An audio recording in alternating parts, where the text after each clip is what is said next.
Hello, good morning student. बेटा previous lecture में हमने एक्सरसाइज 2.1 को कंप्लीट कर लिया था और हमने रिलेशन की डेफिनेशन को भी पढ़ लिया था। आज हम स्टार्ट कर रहे हैं टाइप्स ऑफ रिलेशन।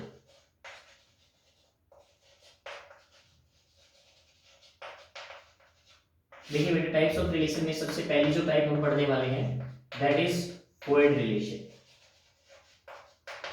क्या होता है बेटा void relation? Let A B any set then phi is subset of a cross a। phi जो होगा वो a क्रॉस a का सबसेट होगा, तो ये एक कोई ना कोई टाइप का रिलेशन होगा। और ऐसा रिलेशन जिसमें कोई भी ऑर्डर पेयर लाइन ना करे तो वो कैसा रिलेशन होगा? वो एम्प्टी रिलेशन होगा और उसी को हम क्या बोलेंगे? वॉइड रिलेशन बोलेंगे।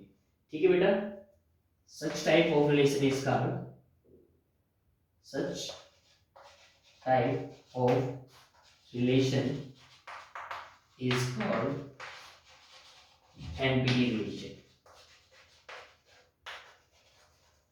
ठीक है बेटा, देखिए इसका एग्जांपल ले लेते हैं हम। आपके पास कोई ए सेट है, ए सेट में आपने कहा 1 2 3 4 एलिमेंट है। ठीक है भाई, तो ए क्रॉस ए में कितने एलिमेंट होंगे? ए क्रॉस ए में बेटा 16 एलिमेंट होंगे और 16 जो होंगे वो 1 1 1 2 1 3 1 4 2 1 2 2 2 3 2 4 3 1 3 2 3 3 3 4 4 1 4 2 4 3 4 4 इस टाइप से हमारे डिफरेंट डिफरेंट ऑर्डर पे बनेंगे।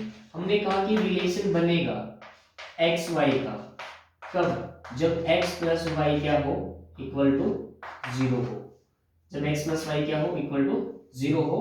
और एक्स वाई कहाँ से बिलोंग करेंगे बेटा? एक्स वाई बिलोंग करेंगे a से। अब आप मुझे ये बताइए, एक्स और वाई कोई भी ऑर्डर पेयर लीजिए, 1 2 ले लीजिए, 1 3 ले लीजिए, 1 1 ले लीजिए, कोई भी ऑर्डर पेयर ले लीजिए, उनमें दोनों एलिमेंट को ऐड करने के बाद क्या हमें 0 मिल रहा है? नहीं मिल रहा। तो इसके रिलेशन में कोई भी ऑर्डर पेयर नहीं आएगा। कोई भी ऑर्डर पेयर नहीं आएगा तो उसको हम क्या बोलेंगे? फाई। तो इस टाइप का जो रिलेशन होगा उसको हम कैसे बोलेंगे? एम्प्टी रिलेशन बोलेंगे, वॉइड रिलेशन बोलेंगे। इसके बाद जो नेक्स्ट टाइप है, नेक्स्ट टाइप हमारी है यूनिवर्सल रिलेशन। कैसे रिलेशन है भाई? Universal relation.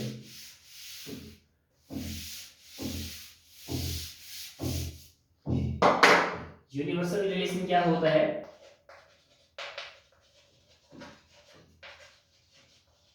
ऐसा रिलेशन जिसमें बेटा let A B any set then A cross A is subset of A cross A।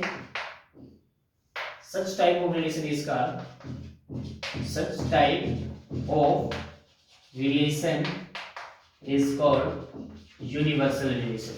बेटा यूनिवर्सल सेट पढ़ा था हमने। यूनिवर्सल सेट कैसा होता था? जिसमें सभी के सभी एलिमेंट आ जाए, उसी टाइप से हमारा यूनिवर्सल रिलेशन होगा। यूनिवर्सल रिलेशन क्या होगा? जिसमें सारे के सारे ऑर्डर पेयर आ जाए, उस टाइप के रिलेशन को क्या बोलेंगे? यूनिवर्सल रिलेशन बोलेंगे। एग्जांपल देखिए बेटा, क्या है एग्जांपल जो हमने अभी किया वो देख लेते हैं कि 1 2 3 4 ए सेट अपने पास ये है, तो n ऑफ ए क्रॉस ए अपने पास कितने होंगे? 16 एलिमेंट होंगे। और 16 एलिमेंट होने के बाद देखिए बेटा, अगर हम रिलेशन दे रहे हैं तो यहाँ पर रिलेशन एक्स वाई का होगा। एक्स वाई का रिलेशन कब होगा? जब एक्स प्लस वाई क्या हो? ग्रेटर देन 0 हो। और एक्स वाई कहाँ से बिलोंग करेंगे? एक्स वाई बिलोंग करेंगे बेटा ए सेट से। तो आप मुझे ये बताइए, कोई भी ऑर्डर पेयर ऐसा है क्या इसमें जो ऐड होने के बाद ग्रेटर देन 0 ना दे रहा हो? 1 1 2 2 2 3 2 4 1 1 2 1 3 1 4 कोई भी एलिमेंट को ऐड कर लीजिए। कोई भी हमारे ऑर्डर पेयर में दोनों एलिमेंट्स को ऐड करेंगे तो ऑब्वियसली इस कंडीशन को वो सेटिस्फाई करेगी।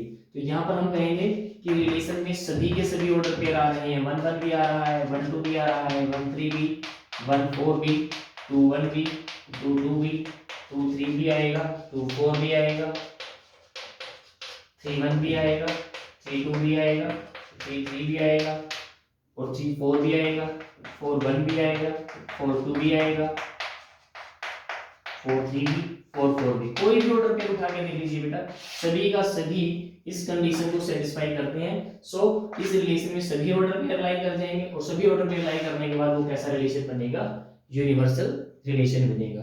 बेटा नाम से ही कंप्लीट थे हमारे वॉइड रिलेशन और यूनिवर्सल रिलेशन। इसके बाद हम पढ़ते हैं थर्ड टाइप जो रिलेशन की पढ़ते हैं, आइडेंटिटी रिलेशन। आइडेंटिटी रिलेशन कैसा रिलेशन होता है जिसमें एलिमेंट का खुद के साथ रिलेशन हो। ठीक है भाई, आइडेंटिटी रिलेशन कैसा होगा, identity relation, let A be any set then AA belongs to A cross A.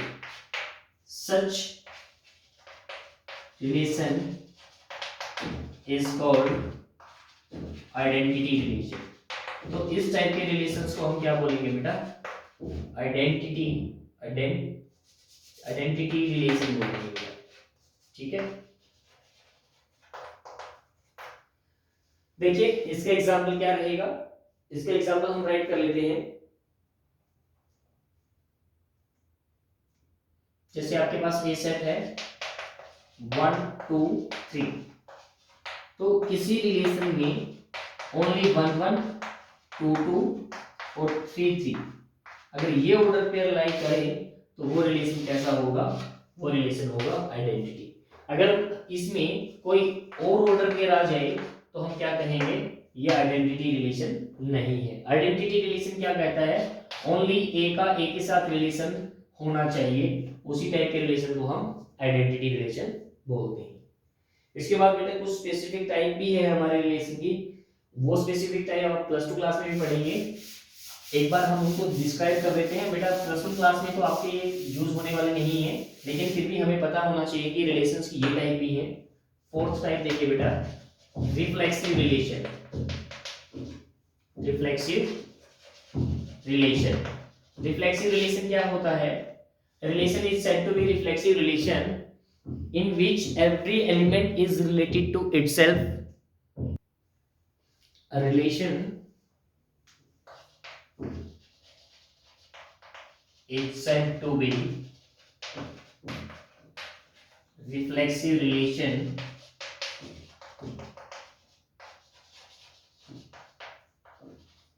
in which every element of given set is related to itself. बेटा अगर हमने जो पिछला आइडेंटिटी रिलेशन पढ़ा था उसमें भी हमने यही बात बोली थी कि every element is related to itself, तो हम वैसा रिलेशन क्या होगा, आइडेंटिटी रिलेशन होगा। लेकिन हम रिफ्लेक्सिव के लिए भी बोल रहे हैं, लेकिन वहां पर एक चीज कंडीशन थी, ओनली ए टू रिलेटेड ए, वहां पर ओनली ए का रिलेशन होना चाहिए था।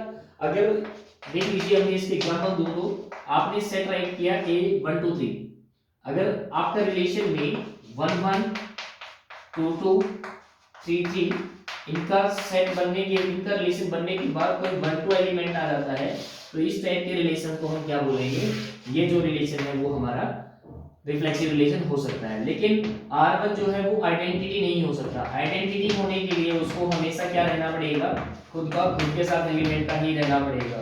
R2 जो रिलेशन है वो हमारे पास कैसा रिलेशन है, आइडेंटिटी रिलेशन है।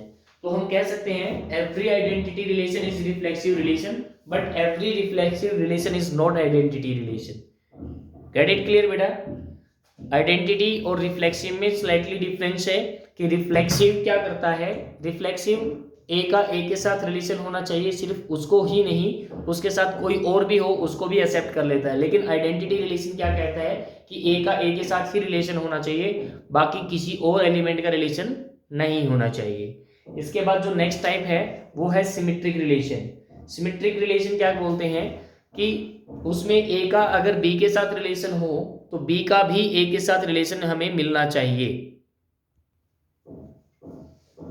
सिमेट्रिक रिलेशन देखिए बेटा क्या है, a relation is said to be symmetric relation if A is related to B then B is also related to A.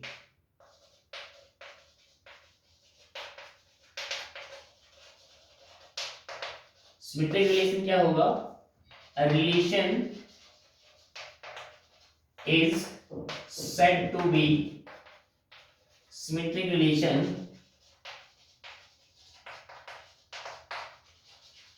if AB is related to relation, then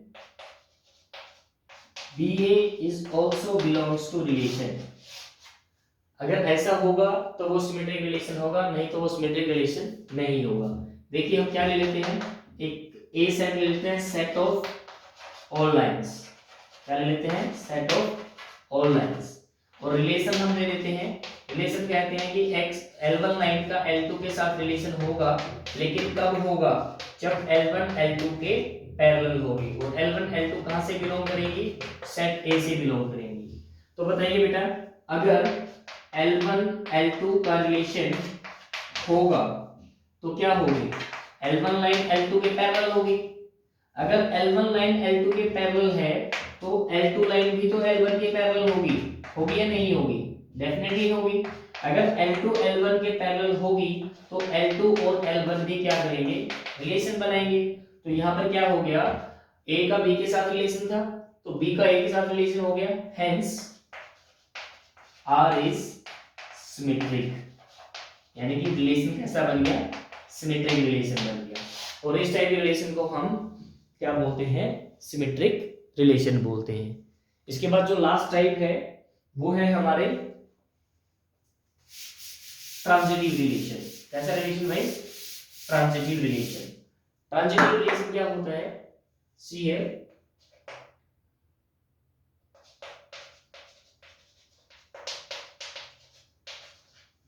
a relation is said to be transitive relation.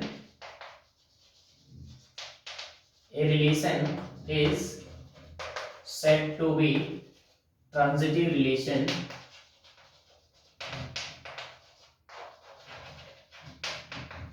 if AB belongs to relation, BC belongs to relation, then AC भी relation में belong करना चाहिए। अगर AB का relation है और BC का relation है तो बेटा AC का रिलेशन होना चाहिए, तब हम क्या बोलेंगे, वो ट्रांजिटिव रिलेशन है। सपोज कीजिए कि पिछले वाला एग्जांपल ये ले लेते हैं, क्या है, सेट ऑफ ऑल लाइंस है, सेट ऑफ ऑल लाइंस, और रिलेशन क्या दे रखा है, रिलेशन दे रखा है L1 L2 लाइन में, कब, जब L1 L2 के पैरेलल हो, और L1 L2 क्या करेंगे, A सेट से बिलोंग करेंगे। तो यहाँ देखिए, अगर हम मान लेते हैं कि L1 L2 का रिलेशन है, इसका मीनिंग क्या हुआ कि L1 जो है वो पैरेलल है L2 के, अगर इसके रिलेशन में बिलोंग कर रही है तो क्या होंगे, ये पैरेलल होंगे। L2 L3 अगर रिलेशन में बिलोंग कर रहे हैं तो L2 और L3 भी पैरेलल होंगे।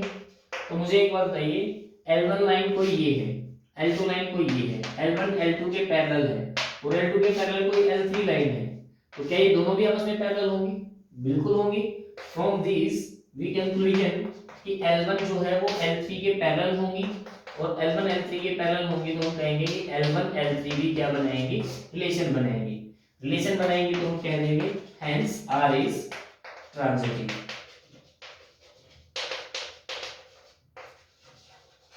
गेट इट बेटा। तो इस टाइप के रिलेशन को हम क्या बोलेंगे, ट्रांजिटिव रिलेशन बोलेंगे। इस टाइप से हमने बेटा 6 टाइप के रिलेशंस को पढ़ा है।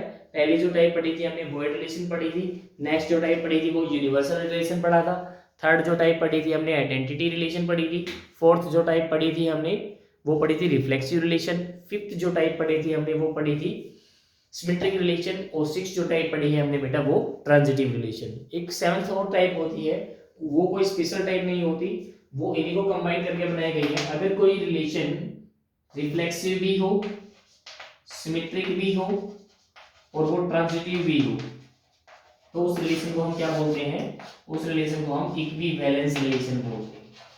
तो ये प्लस 2 क्लास में आएगा बेटा, check the relation is equivalence और नॉट। तो उसमें हमें क्या चेकआउट करना पड़ेगा, रिफ्लेक्सिव चेकआउट करना पड़ेगा, सिमेट्रिक चेकआउट करना पड़ेगा, ट्रांजिटिव चेकआउट करना पड़ेगा। अगर रिलेशन में तीनों क्वालिटी है, तीनों प्रॉपर्टी होल्ड करता है तो हम कहेंगे relation is equivalence, otherwise not equivalence. Get it बेटा। आज हमने टाइप्स ऑफ रिलेशन पढ़ लिया है, कल हम इसके बेस के ऊपर 2.2 एक्सरसाइज स्टार्ट करेंगे। Thank you student, have a nice day.